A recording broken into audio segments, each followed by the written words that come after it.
Pessoal, bom dia, sejam bem-vindos mais uma vez aqui nessa conta do Instagram para que a gente possa trocar uma ideia sempre muito bacana sobre vários aspectos que estão influenciando o nosso dia a dia por conta do coronavírus, né? Então a ideia é hoje eu vou bater um papo com o meu amigo Gustavo Leme, que acaba de entrar, né? E a ideia hoje realmente é a gente falar sobre um tema muito o nosso futuro, né?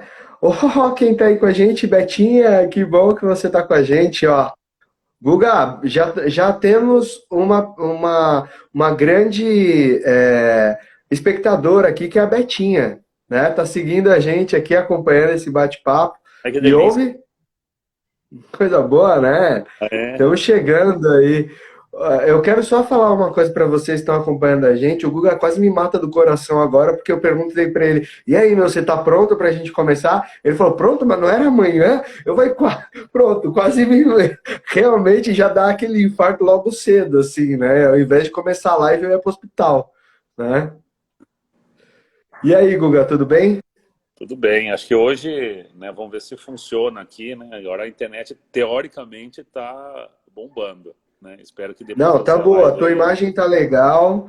Bom dia, Jane, bom dia, Elisa, bom dia a todos que vão entrando. Bom, gente, eu quero, antes da gente começar a falar, né, eu quero sempre fazer uma recapitulação dos motivos que começaram esse projeto dessas lives diárias, né? E a partir daí eu vou passar a bola para o Guga, porque hoje o tema ele é muito bacana e tem a ver com um artigo que Já publicou o artigo ou ainda não, Guga? Sai hoje. Acho que até Saiu amanhã hoje, saiu hoje. publicado.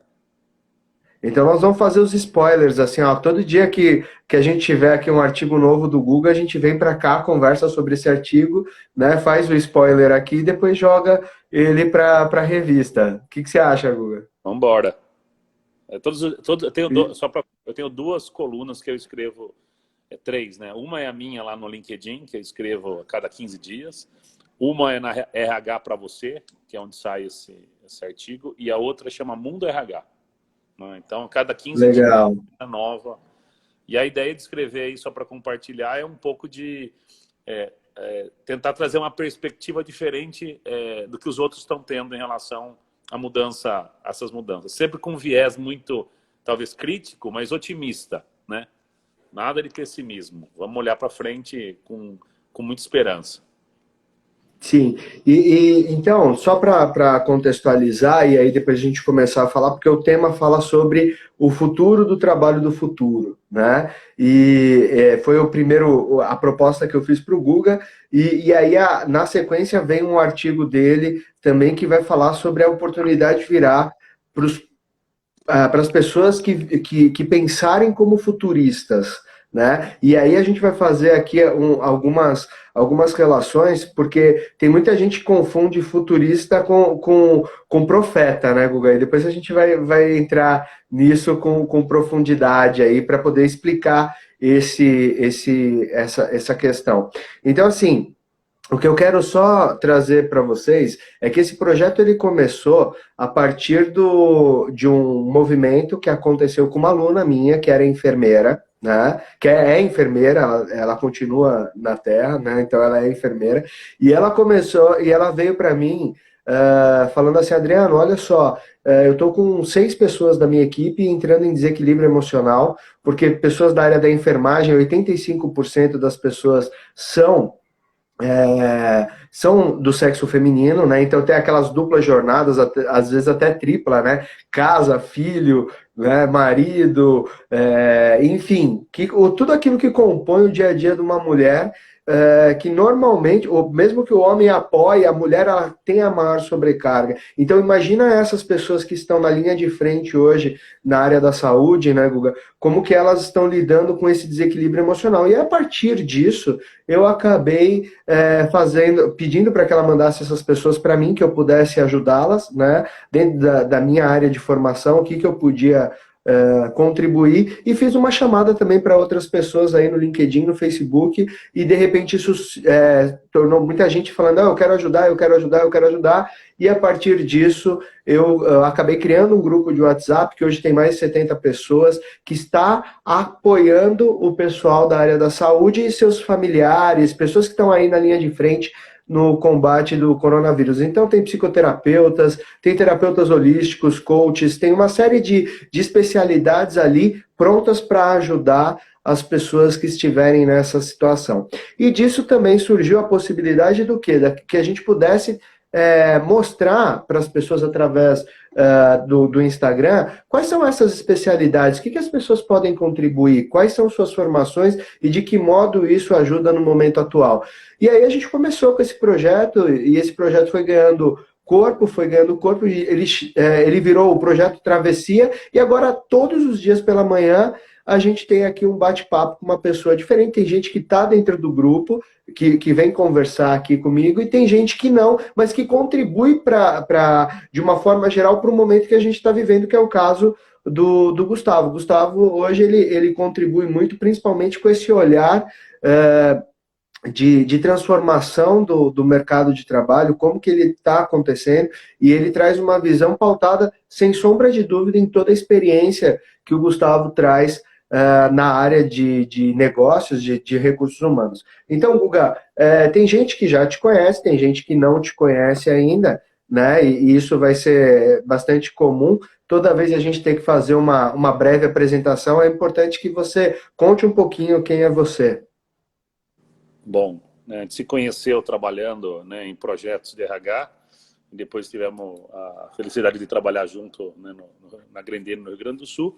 Mas eu tenho uma carreira de 20 anos, 19, né, na área de recursos humanos, vim da área comercial, tenho influência muito de marketing, né? O marketing, muitas pessoas entendem que marketing faz propaganda, eu acredito que marketing entende de comportamento e tenta a partir disso conectar empresas de maneira muito inteligente. Minha carreira foi sempre em grandes empresas familiares, né, em grandes grupos que passaram por transformações grandes, né, profundas.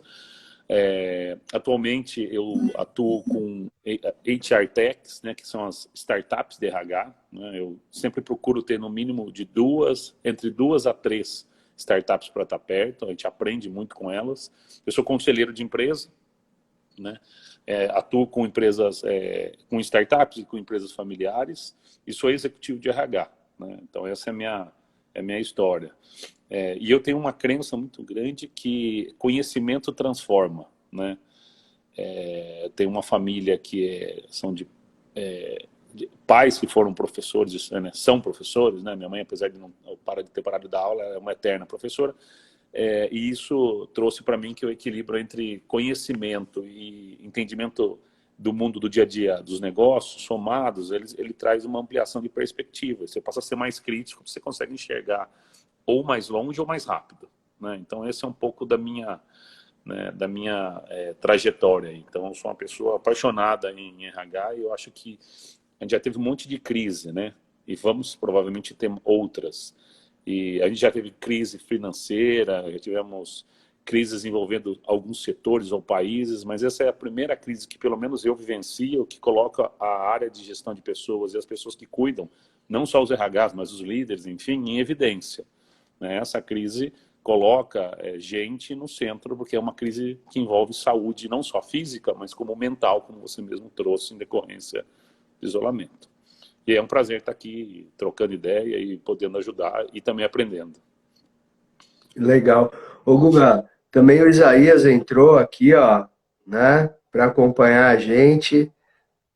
Ótimo. Isaías também, que diariamente ele também sempre traz uma reflexão fantástica. Bacana, né?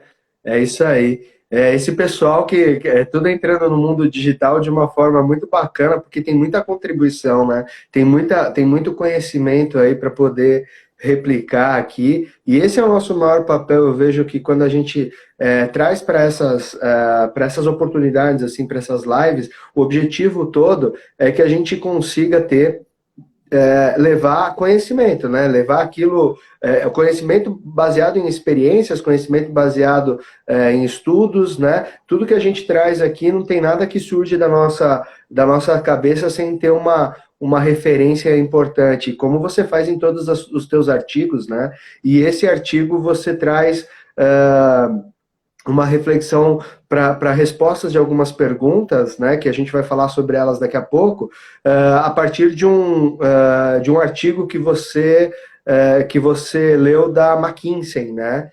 Então, eu queria primeiro, antes de a gente falar dessa questão do artigo, por que a oportunidade vai vir, então, no teu ponto de vista, para as pessoas que pensarem como futuristas?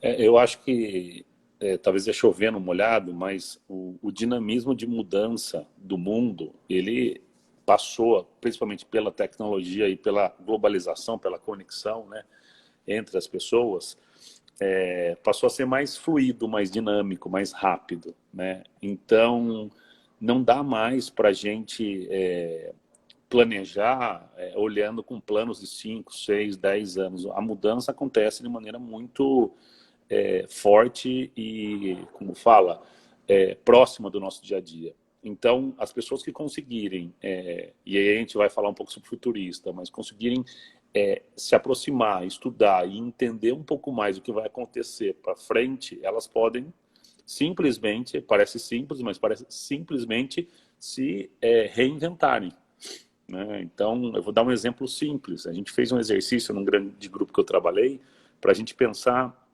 entre 10 a 20 anos para frente. A gente pegou os principais executivos, né? E era um grupo multinegócio, e um dos negócios, o que eu vou dar o exemplo, é industrial. Foi muito difícil para o principal executivo industrial pensar que não ia ter fábrica mais. Uhum. Porque se ele pensa que não vai ter fábrica, ele não consegue se ver dentro da empresa, né? Mas um dos caminhos possíveis era não ter fábrica. Se deixar de ser uma empresa que vende um produto físico, e você pode ser uma plataforma de tecnologia como o Uber, como a Magalu, como a Amazon, que conecta, né? Logo, o meu papel passa a ser outro. Então, naquele momento, nesse exercício, ele não conseguiu pensar no negócio diferente, porque ele não conseguia, como futurista, ele não se preparou para entender o que vai acontecer, para ele rever a própria carreira. E aí entra um outro pilar que eu entendo que é muito importante, que eu falo com as pessoas, é assim, o que você quer da sua vida? Porque eu posso querer morar num dado lugar, eu tenho um plano de morar na praia, por exemplo, não que eu tenha, né? Eu gostaria, mas não está ainda no meu plano. Mas assim, a pessoa que morar numa praia, uma vida até mais simples, e ele não estrutura a vida dele pessoal e profissional a partir desse desejo dele, né? E a gente faz o inverso, a gente deixa a empresa definir qual é o futuro dela, e, em consequência, a gente anda nesse futuro. Tanto é que é muito comum no mundo executivo se falar em plano de desenvolvimento individual. E normalmente esse plano de desenvolvimento individual, em vez de ser uma vontade de quem tem o plano, é uma vontade da empresa. Quais são as ações que eu coloco no seu plano para você sentar naquela cadeira que tem aqui dentro. Mas, pegando o exemplo lá do gestor industrial, talvez a cadeira dele não vai existir mais. E provavelmente o plano dele de desenvolvimento individual é para sentar nessa cadeira que não vai mais existir. Por isso a oportunidade. Ô, Guga, deixa eu te falar uma coisa. O Dante está falando aqui, futurista tem que ser OLX, desapegado, né? É quase isso. Mas tem uma coisa que eu queria te dizer, que é só para colocar um tempero nisso que você está falando, que é o seguinte, as pessoas hoje, aquele modelo que se tinha, né, principalmente dos nossos pais, né, talvez principalmente dos nossos pais, mas a nossa geração, você é um pouco mais novo que eu, mas a nossa geração, ela... Eu tô com 43, né? Você tá com 41, 42, eu acho. 41 aí.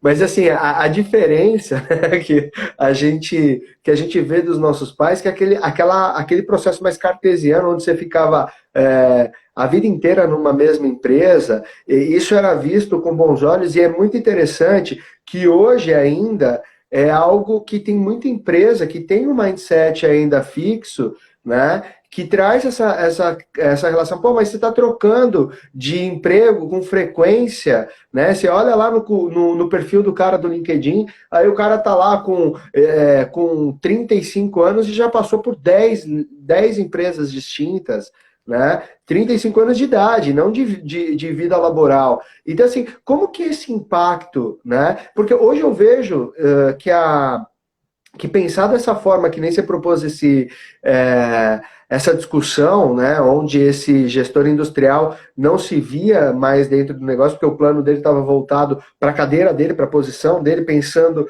no momento, talvez no momento presente, então não existia essa questão do futurismo, né, ele estava pensando com o mindset de hoje, como que ele chegaria lá. Mas o que eu queria dizer é o seguinte, quantas vezes, no seu ponto de vista, a gente vai se reinventar e mudar de carreira? Porque você é um cara que mudou de carreira. Você mudou de carreira primeiro da área de marketing para a área de recursos humanos e hoje você passa de uma área de recursos humanos para conselheiro de empresas. Né? Tá certo que você não vai jogar para fora tudo aquilo que você construiu de conhecimento.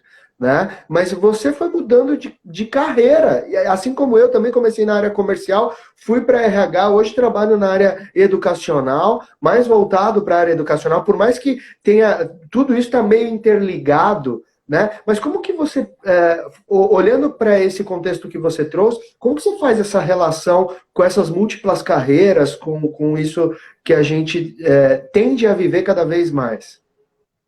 Bom, eu vou responder sua pergunta e vou conectando aí com um artigo que a gente comentou, né? Então, eu acho que isso tem a ver, assim, o mundo, ele vai sempre passar, né? E a gente vai ver isso na história, e a nossa vida também está conectada com isso, a gente passa por crises, né? E essas crises têm picos e vales, né? Então, tem hora que a gente está descendo e tem hora que a gente está subindo. Às vezes, a rapidez entre uma e outra, ela muda, né? Mas, normalmente, a gente passa por pico e vale, né? Dar um exemplo de carreira normalmente feminina, a hora que ela está crescendo e tem uma maturidade maior na vida profissional, virando uma gerente, uma diretora, estou inventando essa história, tá? Mas normalmente quando está crescendo na carreira, vem filho. Então, assim, gerir carreira com filho. Então, assim, pique e vale, e a pandemia é mais uma crise que vem conectar com isso. Triste, porque mexe com saúde, com gente, mas é mais um movimento que faz a gente se reinventar, que faz a gente olhar, ter mais empatia, trabalhar com mais coletividade, ter paciência, mas também que faz a gente repensar inovação, ousadia e coragem. Nesse contexto aí que você traz de carreira, eu estou até, a gente conversou, se der tudo certo, no meio de junho, julho, estou saindo com um livro para falar sobre isso, né? Uma provocação sobre autogestão de carreira, sobre multiemprego, sobre a gente trabalhar com mais de uma receita. Eu acho o seguinte, na época dos nossos pais, e aquela história do currículo com poucas empresas, eu não vou julgar se é certo ou errado, mas vou trazer pelo contexto. Uma empresa durava, a gente trabalhou em empresas que faziam 70 anos, 40 anos, 100 anos, né? Eu estava trabalhando numa empresa recentemente, num projeto, como conselheiro, ela tem mais de 100 anos, a empresa. Né? Então, assim, empresas centenárias. Nesse mundo atual, existem estudos, e a gente também não precisa nem falar de estudos, a gente pode falar um pouco do nosso, do nosso dia a dia, né? A gente... só um minutinho. Desculpa, em casa tem essas coisas. Mas a gente começar a ver que o ciclo das empresas, elas são encurtados, porque elas são fundidas, compradas, né? Porque elas podem pivotar o modelo. Dizem em estudos que são 18 anos. Então, partindo desse pressuposto, mesmo que a gente for educado pela geração passada, talvez a gente não consiga viver na mesma empresa, ficar numa mesma empresa a vida inteira. Tem pessoas que vão conseguir. E nesse contexto, também soma a questão dessa dinamismo, né, de mudança de mundo. Dizem em estudos que 2017, quem nasceu a partir de 2017 vai ter 11 empregos e 5 carreiras. Aí eu fico pensando, a gente fez até essa brincadeira em outra live, né? Imagina o currículo do garotinho, né? LinkedIn do cara tem página até descer. E eu acho que nesse mundo, quanto mais experiência você tiver em diferentes empresas, na minha visão de quem contrata, melhor é. O que eu acabo investigando? Se no ciclo entre uma empresa e outra, ele conseguiu na anterior ter começo, meio e fim. Mesmo que o ciclo seja curto nos padrões antigos, né?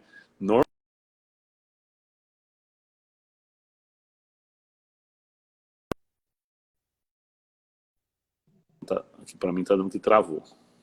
O Não, ciclo estou te ouvindo bem. tá ok. Então, os ciclos são muitas mais empresas do que a gente acostumava, são ciclos menores, com começo e fim, e normalmente a mudança dessa pessoa de empresa tem sempre conexão com o alinhamento de propósito.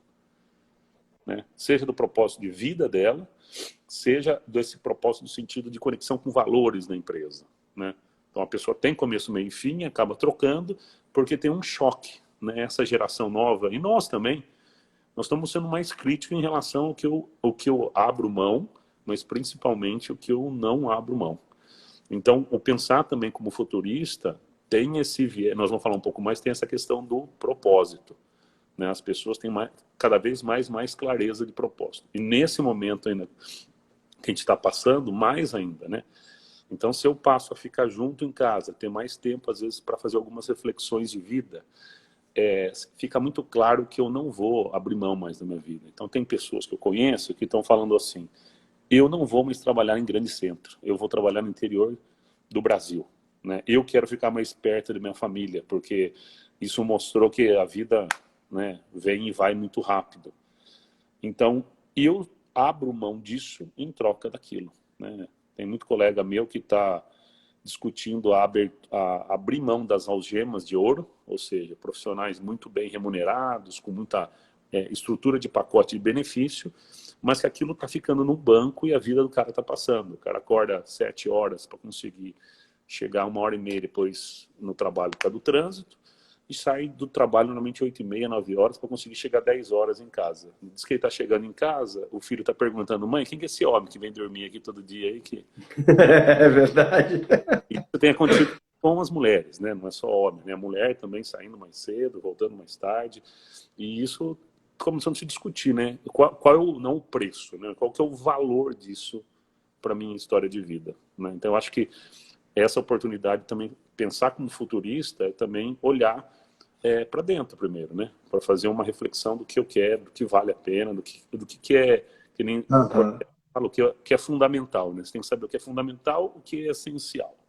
Então, nesse momento, Ô, Guga, tem o Alexandre Noia, que é vice-presidente da RH Serrana e está acompanhando aqui a gente, né? Ele faz uma pergunta assim, ó, como vocês consideram o desapego dos profissionais por uma busca financeira para um protagonismo a nível de menos status de cargo e mais contribuição de time e estrutura? Né? O Noia é um grande amigo, já esteve aqui comigo fazendo uma live também, a gente conversou bastante sobre o momento atual. Olha só, Maia, eu vejo que isso tem muito a ver com o que o Guga acabou de falar, tem muito a ver com essa relação de propósito. Esse desapego, ele tem a ver com que, talvez até com que aquilo que eu e o Guga fizemos na nossa carreira, né? Cada um dentro do seu contexto, mas acreditando, fazendo conexão com aquilo que realmente é importante para nós, independente da sua estrutura, independente da sua organização. Né, de organização que eu digo de empresa mesmo. Então, quando não tem mais sinergia com valores, quando não tem mais conexão com uma entrega onde você entende que você contribui de verdade, né, que é o que você está trazendo aqui, não importa cargo, né? Porque tem muita gente que contribui e não está nem aí com essa questão. Mas eu vejo, esse é o meu ponto de vista, Guga, eu passo a bola para ti. eu acho que assim, ainda, assim, vou falar pela minha experiência, né, como diretor de RH de grandes empresas, ainda, para mim, eu vou inventar um número, mas é meu feeling, 80 a 90% das pessoas ainda estão presos a cargo, né, inclusive a nova geração. Você chega e pergunta, qual é o seu objetivo? É ser diretor, ser, né? E para mim esse ser é ter, né? está muito perto da palavra ter. Uhum. Eu acho que o desapego, e eu concordo com a colocação do colega da RH Serrana, só um comentário, quando eu cheguei em Caxias, aí na Grendene, a Grendene tinha ganhado um prêmio, a primeira associação que eu conheci foi a RH Serrana, tem uma foto aqui que apareceu no Facebook, tem quase 10 anos. Mas assim, Legal. questão de desapego para mim tem a ver com um movimento de maturidade, de elevação do nível de consciência. Então, quanto mais consciência eu tenho, mais eu desprendo de uma coisa que chama ego, né? Que acho que dentro do mundo corporativo é um grande sabotador de carreira, né? De entender que não sou eu, somos nós, que eu não faço pelos outros, eu faço com os outros. Isso requer um nível de maturidade, e eu, graças a Deus, eu tive a oportunidade de trabalhar com alguns presidentes de empresa que o cara já tinha sido presidente global, tinha crescido muito na carreira, e ele tinha essa maturidade muito elevada, né? E ele passou a ser uma pessoa que me provocou muito a falar, né? Que nós temos que criar ambiente, a gente tem que facilitar, né? Enquanto alto executivo, e não fazer pelos outros. Deixa, todo mundo tem a sua parcela de contribuição. Então, eu acho que nesse movimento que a gente está passando, tem aumentado o nível ou a busca pelo autoconhecimento, e é isso que o colega trouxe, né, do desapego, ele vai vir por consequência. Mas é difícil, por exemplo, imagine, eu vou trazer sempre exemplos extremos, né? Imagine um vice-presidente numa empresa que tem um salário astronômico, um bônus astronômico, um carro que a empresa dá para ele, e ele vai ter que ter coragem, né, de mudar isso, né? De ir para uma empresa, às vezes, que a pessoa não vai, ele pode ter um status, mas a pessoa não sabe quem ele vai ter que se apresentar, né? Que ele não tem uma vaga especial da garagem, né? Ele vai ter que parar lá na rua e vir andando, né? A sala dele não existe mais, na verdade todo mundo senta junto e muitos trabalham em casa, né? Então isso estamos falando um pouco aí do futuro, desse futuro, e que ele entenda que o papel dele não é um papel, né? Eu trabalhei em empresas, e essa história a gente também já conversou, que eu cheguei na empresa, todo diretor lá, todo diretor, ele tinha uma sala. Quando eu entrei nessa empresa, eu tinha uma sala que eu juro, dava para botar a minha família inteira, incluindo o lado do meu pai e da minha mãe, né? Dentro da sala. A sala tinha mesa para reunião para 6 pessoas, tinha uma entre-sala, tinha um banheiro e do lado tinha uma sala de reunião com data show. Só que, sabe quantas vezes eu usava essa sala? Nenhuma. E eu falei, vamos fazer a mudança, eu quero ter uma sala sentar junto com a equipe. Aí tinha um colega que falou assim, ó, você não faça isso porque faz 12 anos que eu estou esperando para ter a posição que você tem. E normalmente a posição carrega a sala, né? E eu não tinha entendido isso, né? Imagine essa história que tem anos acontecendo hoje. Na pessoa, banheiro, não tem banheiro seu, né? Banheiro é de todo mundo. Salas de reuniões estão virando Zoom, né? Esse tipo de reunião online. Mesa, computador, e muitas vezes o computador é nosso celular. Então, assim, tudo nisso está mudando. Então, com isso, mais uma vez voltando, você tem que ter desapego, cara. Porque o cara te chamar para um meeting, te chamar para uma live, você participar de um hangout, é porque de fato você vai contribuir. Se você não contribui, o cara não vai nem te convidar para reunião, entendeu? É verdade. Então, e você falou só para complementar, do texto da McKinsey, né? Um colega meu que também é conselheiro de empresa, a gente está num grupo fazendo pesquisa sobre tendência de RH para conselho de administração, e ele mandou para mim um artigo da McKinsey conectado com o momento agora, que fala que os conselheiros eles vão ter que se reinventar, né, nesse túnel que o coronavírus está colocando todo mundo.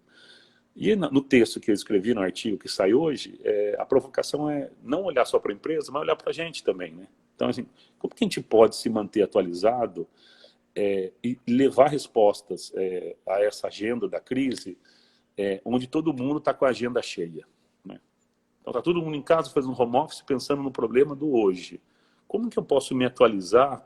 Como que eu posso trazer ingredientes novos para a minha carreira e para a empresa que eu trabalho, nesse momento que está todo mundo no topo, né?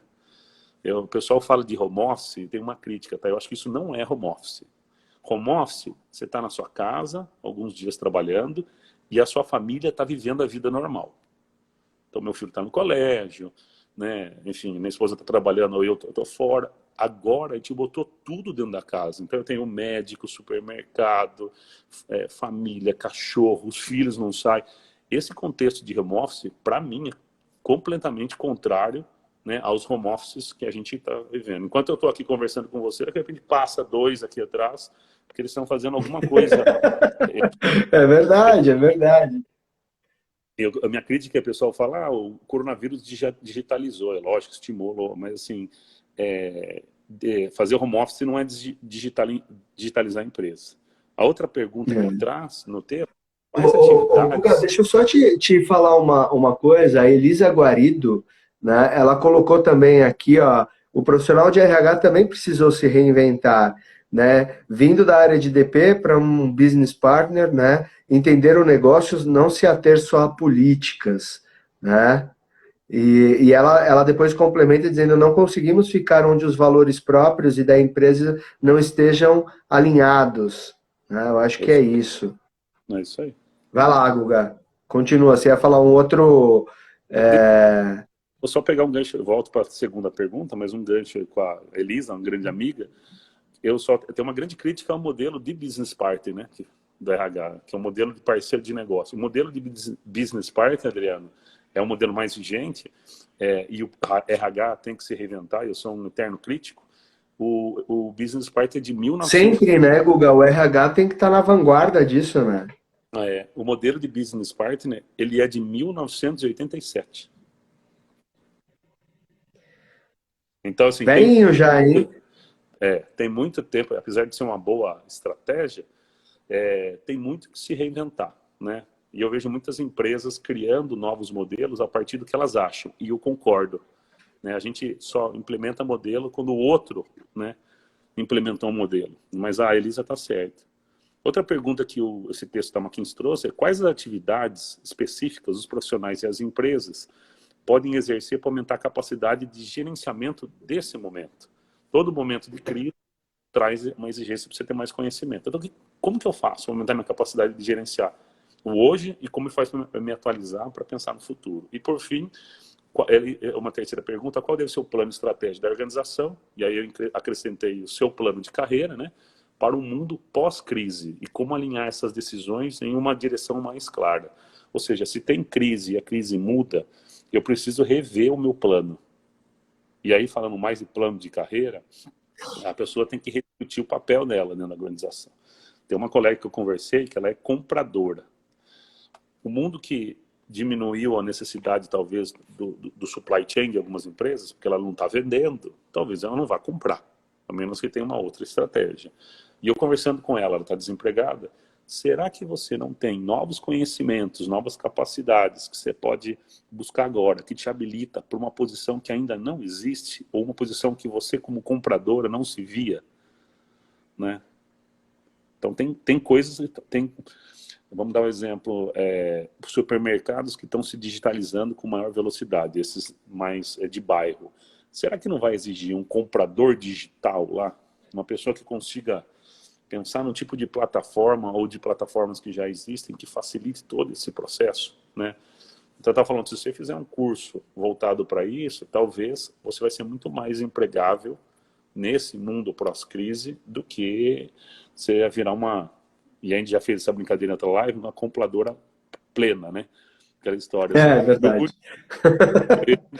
Né? Que também é uma estrutura de cargo que se utiliza. Eu, como gestor, me utilizei dela, mas se a gente parar para refletir, não faz mais sentido, né? A gente até estava brincando com o Adriano na outra live. Tem gente que é diretor, sênior e gerente júnior, né? Eu não consigo. É verdade. É verdade. Ô, Guga, e olhando para todo esse cenário que você está trazendo, né? E uma coisa que eu tenho muita... eu tenho observado, não com tanta proximidade assim como você, mas eu tenho muito observado essas questões do futurismo, né? Então eu queria que você abordasse um pouco, porque assim, na Universidade Federal do Rio de Janeiro existe um laboratório de futurismo, né?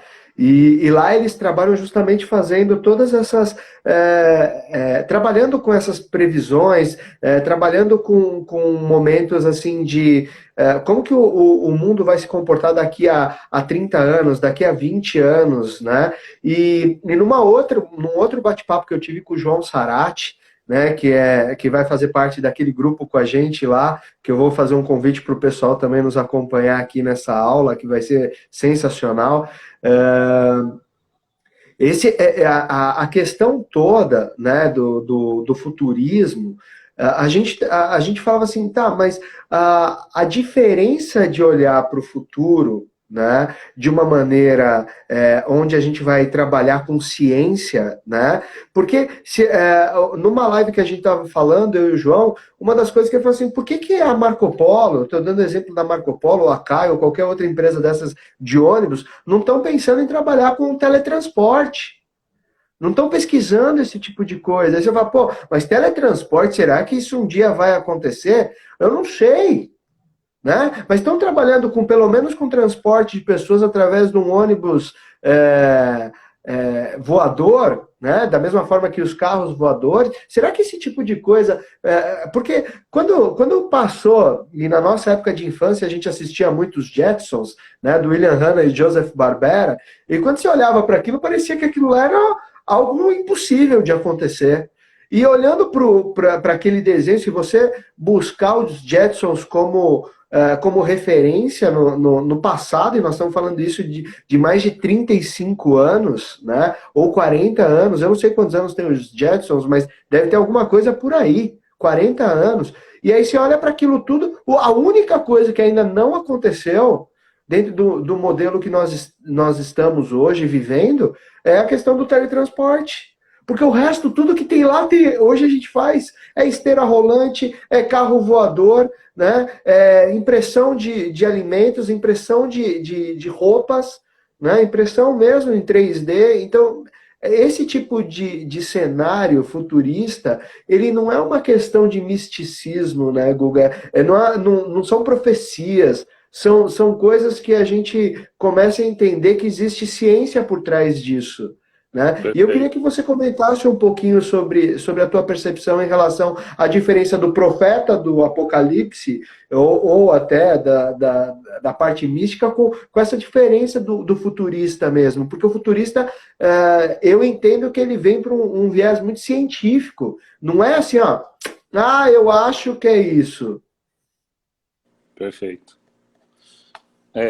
Sempre a ciência, ela, né, que tem a ver com estudo, com criação de cenário, com pesquisa, ela traz para a gente maior clareza, né?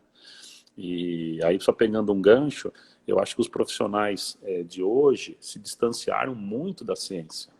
Ficaram ainda no modelo antigo industrial, onde você está fazendo aquilo, você nem sabe por quê, e você entra como vice-presidente de apertador de parafuso, como apertador de parafuso júnior, e passado 25 anos você é vice-presidente de apertador de parafuso júnior, né? De apertador de parafuso, não mais júnior. Né? Essa linearidade, né, e previsibilidade nesse mundo não existe mais.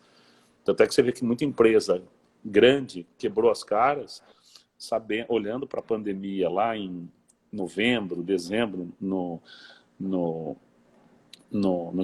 Japão, na China, e não pararam para imaginar que hoje isso já ia se espalhar.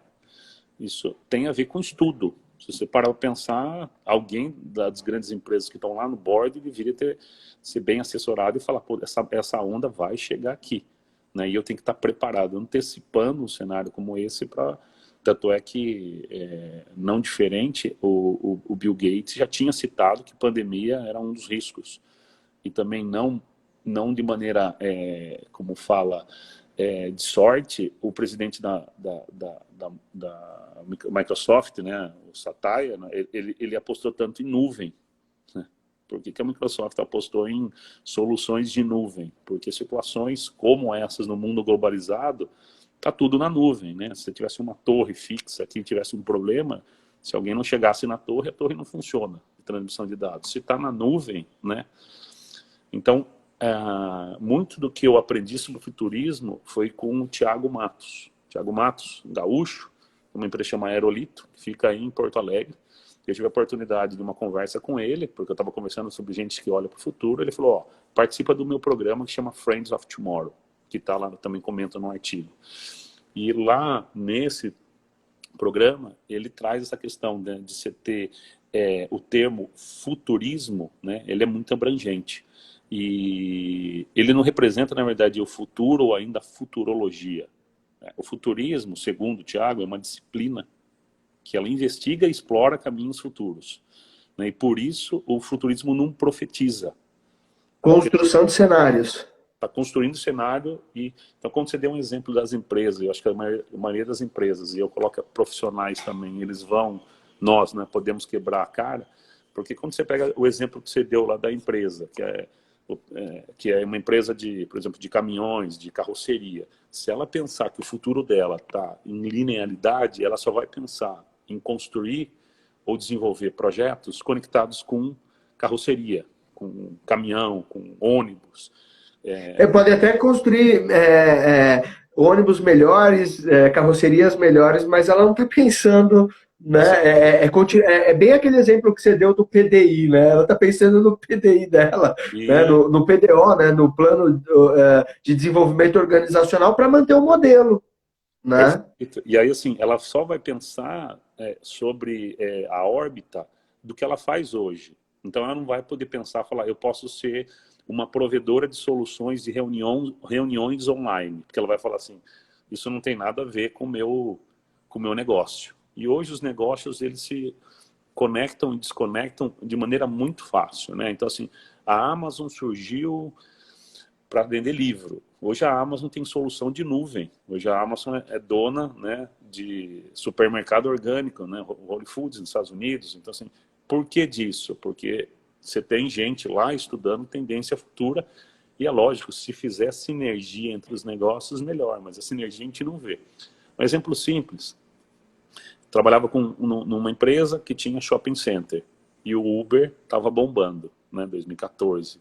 Naquele momento, se a gente tivesse um pouco de futurismo, né, de disciplina de estudo no futuro, a gente ia ver que onde que o Uber ia esbarrar dentro do shopping, né, em trazer as pessoas, porque como eles têm dados, é trazer as pessoas que têm o nosso estereótipo de compra. Então eu podia fazer uma parceria e falar, ó, se essa pessoa apertar o botão, você traz ela de graça aqui, tá? Segundo, que a gente podia também refletir que a utilização do Uber ia descer a receita de estacionamento, porque o estacionamento em São Paulo é muito caro, principalmente nos shoppings, apesar do nosso shopping não ter um estacionamento tão caro, mas as pessoas passaram a fazer conta, né, se eu ia de aplicativo, vamos falar assim, ou se eu ia de carro e deixava o carro no estacionamento. Se eu entendesse um pouco mais que isso poderia acontecer, eu poderia fazer parcerias, né? Eu sabia que a receita de estacionamento ia cair, mas eu sabia também que a receita de aplicativo ia aumentar e eu podia equilibrar ou até, né? E esse exemplo cabe também na nossa carreira, né? Então, se a gente começa a refletir sobre, vou pegar o que é CRH, não tenho dúvida nenhuma que RH de hoje, nem do futuro, é responsável pelo que ele é hoje. Ele já deveria fazer outras coisas, provocar outras coisas, né? Tanto é que muitas vezes eu conto para algumas pessoas o que eu faço, até nesse momento em conversa com colegas. Estou em alguns comitês de crise, né, ajudando pessoas em diferentes comitês de crise, e a pessoa fala, mas você não é de RH, né? Porque a pessoa não consegue entender que esse tipo de trabalho que eu faço tem a ver com RH. Então ele vai pensar em folha, ele vai pensar em business partner, ele vai pensar em treinamento, em recrutamento de seleção, né? Não vai pensar que o RH Sim. também pode ajudar em outras coisas. E aí voltando... Estratégia, né? Então nesse momento... Gustavo, a Cláudia Ximenes, ela colocou aqui, ó, verdade, Gustavo, o modelo de 32 anos e as empresas chamando de novo e moderno modelo, novo dentro do modelo de gestão da empresa, mas o modelo não é novo, né? Eu acho que ela está trazendo, assim, o modelo de 32 anos não é novo. Ele pode ser melhorado, mas talvez não é novo. E o Márcio Bacan, um grande amigo meu aí de São Paulo, ele falou, o resgate do trabalho de grandes cientistas como Nikola Tesla, entre outros, pode trazer respostas para o novo mundo que foi apagado durante a nossa história. A gente tem boas contribuições aqui, né? E a Sim. Elisa também coloca que, a Elisa Guerida, ela coloca que a ideia é que os RHs entendam o negócio, opinem estrategicamente, não a posição de BP em si, ter visão de como cultura, valor e saúde interferem, né? Uma visão mais geral. É isso. Mas para pegar, falando da Elisa, que ela está provocando bastante, né, a querida, é, a, a minha visão sobre RH é o seguinte: o RH virou tanto R que esqueceu do H. E hoje o que mais falta nas empresas é gente que entenda de gente, né? Então, muito mais do que entender do negócio, que eu acho que é fundamental, ou ainda é o básico, né? Você trabalha numa empresa que você não entende do negócio, né? Você não sei onde você está, né? Eu sei que é realidade, isso de muitas áreas, não da área de RH só. Mas então, vamos partir do pressuposto que entender no negócio é que nem vender com qualidade. Você tem que entender do negócio, você tem que correr atrás, né? O segundo é assim, o RH deixou de entender de gente. E aí eu falo da influência minha em relação a marketing. Ele foi entender o consumidor, o comportamento. Então eu acho que assim, um RH hoje, ou um profissional de outra área que é moderno, estão se falando muito de a gente ter soft skills. E soft skills, grande parte é de relacionamento com gente. Então o RH tem uma oportunidade muito grande de opinar e de contribuir, de facilitar para que o ambiente empresarial tenha mais gente entendendo de gente. Porque se a tecnologia passa a fazer rotinas operacionais, né, naquele modelo, né, que até o Márcio Fernandes, que é um querido CEO aí, e hoje conselheiro e consultor, ele fala da burocracia, né? As pessoas, além de ter procedimentos, eram procedimentos inadequados, né? Burros, entre aspas. E a gente deixou, agora, com a entrada da tecnologia, essa burocracia vai para o robô, vai para a tecnologia. Né? Uma coisa que eu sofro muito, apesar de ter muito respeito, é assim, fechamento de folhas. Tem uma coisa, para mim, que é robotizada, mas é o ser humano que faz, é folha. Se você tivesse um sistema, que você aperta um botão, ele já fazendo os cálculos das verbas e já vai pagando os caras, isso aí não vai agregar para as pessoas, né, sentar numa cadeira como essa. Então, se isso vai ser feito por inteligência e por robô, o que eu, que era da folha, vou ser convidado a fazer? No Ô, sentido de... Guga, vamos combinar, né? Você que trabalha com RH há tanto tempo, e eu, basicamente, a gente tem o mesmo período de RH, mas em carreiras distintas. Uma coisa que eu vejo, assim, ninguém acorda todo dia e fala assim, uau, hoje eu vou levantar porque eu vou fechar a folha hoje. Nossa, que empolgação, né? Eu não consegui ver em nenhuma empresa que eu passei essa vontade, assim, aquela baita animação, aquele entusiasmo para alguém fechar a folha, né? Eu não sei se, eu acredito que esse seja, lógico, eu estou trazendo isso de uma forma mais lúdica, mas vamos lá, assim como a folha, a gente tem isso em diversas áreas numa organização que pode ser substituído por robô, né? Porque é um processo rotineiro, e esse rotineiro ele pode ser substituído para usar aquilo que a gente tem de melhor para avançar no conhecimento, na contribuição, na cocriação, né? Coisas que a gente já vem falando há algum tempo aqui, né? Não, mas vamos pegar a folha, assim, na pandemia e até conectado com o que a gente está falando. Se eu não olhar para o futuro, não ser um futurista, eu vou perder meu emprego daqui a pouco. Porque daqui a pouco o sistema vão fazer grande parte do que folha faz. Isso é um exemplo dentro da nossa área de RH. E nesse contexto agora de olhar para o futuro, você até falou uma palavra que eu acabei esqueci de comentar, a gente tem que tomar muito cuidado, porque a falta da busca, dessa reflexão de conhecimento e se atualizar, faz com que a gente viva, nesse momento, vivendo dos profetas de WhatsApp, né? Então o cara manda lá um relatório da McKinsey, mas não comenta, tá? Ele só manda o relatório. Ele manda lá uma entrevista, não sei do que, ele não comenta, ele manda para você, né? Ou espalha nos grupos. E isso vai atrapalhando a cabeça das pessoas, porque quando ela abre o WhatsApp tem 300 mensagens, 5 relatórios, uma imagem que ela fala que vai dar, que tal cargo vai acabar, só que a pessoa não conseguiu ver a fonte, se faz sentido. Outro dia mandaram um vídeo para mim, eu falei, ó, você desculpa, mas eu fui pesquisar esse vídeo na internet, esse vídeo tem 6 anos, tá? É outro contexto, não é esse contexto. É que você vendo o vídeo, cabe no contexto. Então vamos pensar nisso. E nessa mentalidade de futurista, a gente tem que deixar uma posição, né, que eu também lá no curso, no programa que eu falei para vocês, eles provocam, que é assim, de ser um ignorante sofisticado. O ignorante sofisticado que tem a ver um pouco com o profeta do WhatsApp é o cara que acha que está sempre na vibe, atualizado, é dono da verdade e não consegue enxergar outros cenários, ele está sempre negando outros cenários, né? Não, isso não vai acontecer, imagina aqui vai acontecer. Imagina que um dia um dono, sei lá, de um mercadinho local fosse pensar que da noite pro dia, lá no interior, lá do Maranhão, ele fosse vender online. E da noite pro dia cai uma pandemia como essa e exige que ele da noite pro dia comece a entender, né, do que é app de delivery, né, como funciona isso. Ele troca o celular dele porque o celular dele só fazia ligação, ele entendeu que precisava de outros recursos. Então essa mentalidade futurista, ela antecipa. Então você deixa de ser um ignorante sofisticado e você passa a ser um ignorante consciente. E por que Ô, consciente? Guga, vai lá, termina que eu vou te fazer uma pergunta E por que também. ignorante consciente? Porque o ignorante consciente, ele sabe, né, o que ele não sabe. Ele sabe, desculpa, ele sabe o que ele sabe. Ele sabe o que ele não sabe e ele corre atrás, mas ele também tem clareza que ele não sabe o que ele não sabe. É uma louca, assim, eu sei isso, eu sei que eu não sei aquilo, mas tem coisa que eu não sei que eu não sei. E esse não sei Você, que eu não sei que é a loucura de você correr atrás. e tem uma coisa, né, Guga, que eu tenho uma. E eu vejo que talvez essa seja uma das. Dentro da minha linha de estudo, que é na área da aprendizagem experiencial, né, uma coisa que eu percebo, né, é que tem estudos que mostram que a nossa capacidade de ser curioso ela vai diminuindo ao longo da nossa vida. Né? Quando criança, a curiosidade ela é extremamente aguçada e nós temos perto de 95% da capacidade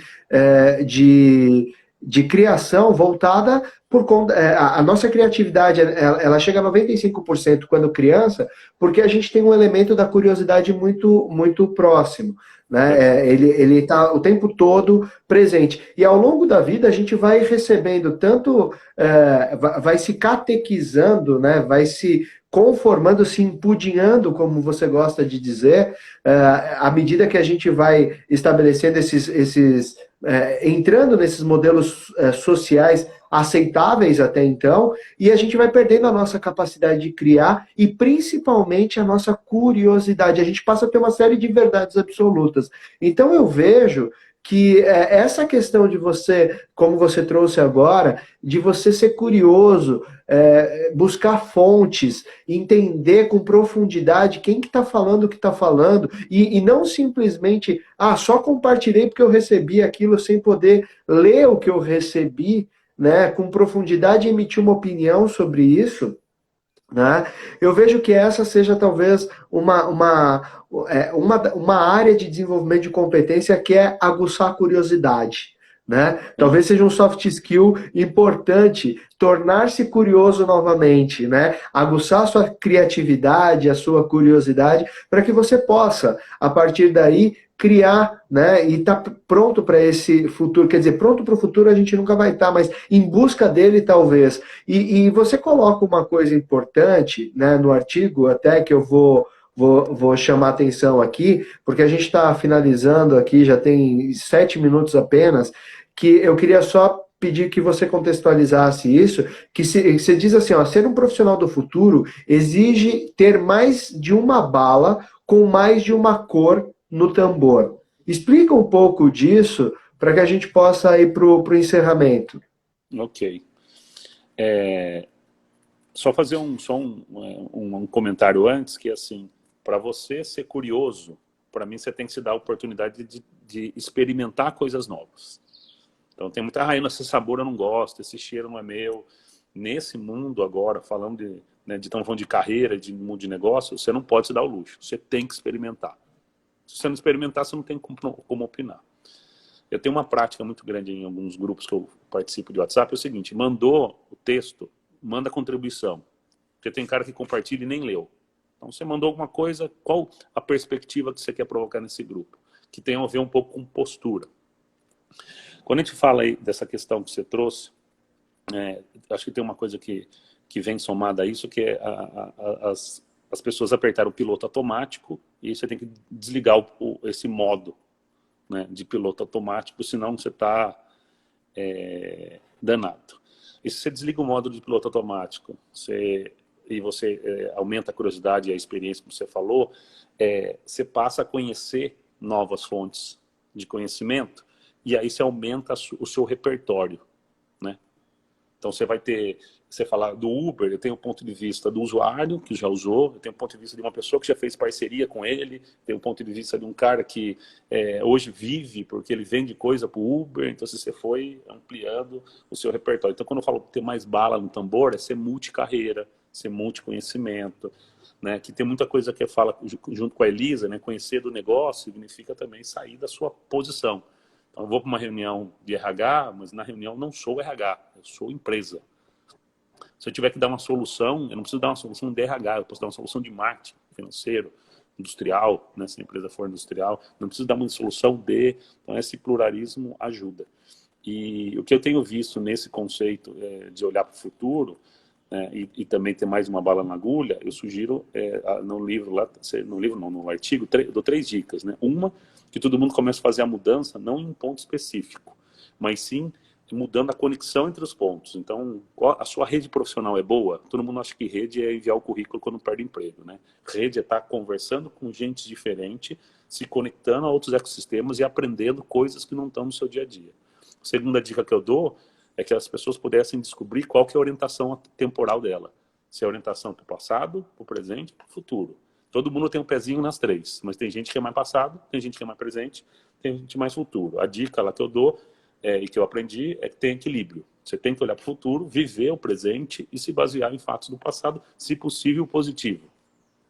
E a terceira dica que eu dou é se aproxime das tecnologias. Né? Então, ela vai vir e vai varrer. Então, negar, né? Aquele cara que fala, eu nunca andei de aplicativo. Estou usando um aplicativo que faz parte do dia a dia. Cara, você tem que usar só para saber o que é. Senão esse negócio pode varrer. Né? Então, aplicativo para rede de supermercado, que ninguém imaginava que era só para levar pessoas, da noite para o dia está levando comida. Né? Rappi, iFood, é o mesmo aplicativo. Só que agora ele entrega, foi para o motoboy em vez de ir para o carro. E eu sei que a gente está no finalzinho, por fim, tem uma frase que o próprio Thiago Matos falou nesse curso no Friends of Tomorrow, que foi legal, então, se eu não me engano é o Emerson Fittipaldi ou Piquet, se eu não estiver errado, falou uma frase forte, que é assim, se você está guiando e está tudo sob controle, você não está rápido o suficiente. Então, numa corrida, né, onde você tem muito competidor, tem muita coisa acontecendo, se você está andando bem, está tranquilo, tem alguma coisa errada, né, porque esse tipo de dinamismo, ele traz um pouco de estresse e traz um pouco de a gente olhar para o lado. Lógico que futuro não tem a ver com medo nem com estresse. Futuro tem a ver justamente com tranquilidade. Quanto mais você vai entendendo os movimentos, mais você antecipa, mais você vive o presente, menos você fica tão preocupado com o futuro, mais você curte o passado. Legal. Guga, bom, a gente já está no final, então eu quero só fazer um convite para as pessoas que estão acompanhando a gente aqui. Na próxima quarta-feira, dia 29, nós teremos aqui um bate-papo muito interessante, né? Um bate-papo muito interessante com 5 pessoas, né? 5 profissionais, 5 pensadores contemporâneos aí, o Guga entre eles, né? Onde a gente vai bater um papo com o José Luiz Tejon, autor do livro Guerreiros Não Nascem Prontos, e outros tantos aí, né? O Tejon tem uma história de vida bacana, e nós vamos fazer um bate-papo bem descontraído, uma aula online, assim, como se fosse uma aula online, mas é um bate-papo descontraído, que começa às 20 horas na quarta-feira, dia 29. Então, quem tiver com a gente lá vai ser muito bem-vindo. Olha o Marcelinho entrando aí, ô garoto, saudade dele, hein? Pena que já está no final. Bom, gente, essa live vai ficar gravada. Guga, manda um abraço para a turma aí, falta 2 minutos, faz o seu fechamento para que a gente possa, para que eu possa compartilhar depois no YouTube isso aqui.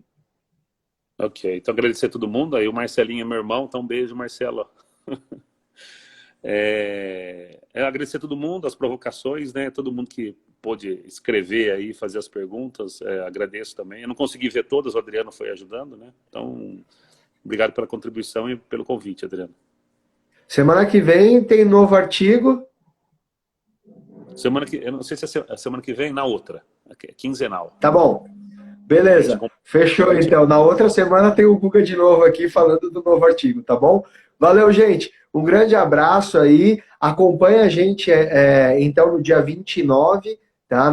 Não perca, vai ser um bate-papo extremamente proveitoso. O Tejon tem uma história de vida sensacional, né? E ele traz uma coisa, eu vejo que o livro Guerreiros Não Nascem Prontos, ele tem uma conexão com esse momento fantástica, né? E essa vai ser, talvez, esse vai ser o pano de fundo da nossa conversa no dia 29. Então, a gente espera vocês lá. Eu vou mandar depois os links para que todos acessem. Grande abraço, até amanhã. Até mais, Guga. Obrigado.